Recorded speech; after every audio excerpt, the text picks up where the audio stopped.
Yeah, no, I presume that children are more apt to believe their parents, especially if what they're saying is credible based on their personal conduct and their behavior.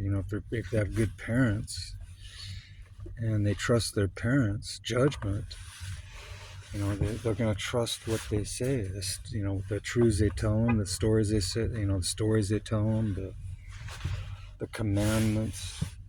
It's not just going to be uh, rule with brute force. As if your parents can actually, if your parents can actually earn the trust of their children, just like animals. I know we're greater than the animals according to religious circles, not necessarily atheistic evolutionists, Darwinian evolutionists. They might say we're just another animal, nothing special. But according to the creation model, we're greater than just animals.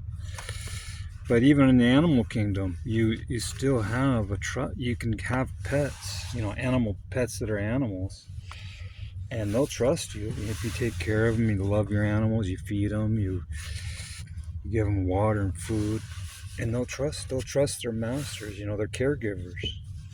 You got to trust them because that's what you are to your animals, your cats, your dogs, your caretakers. And I'm assuming it's the same way with parents, with God. You got to give them a reason to trust you.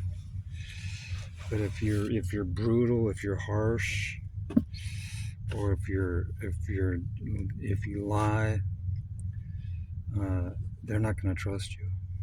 I'm assuming that's the same way with any other kind of authoritarian structure.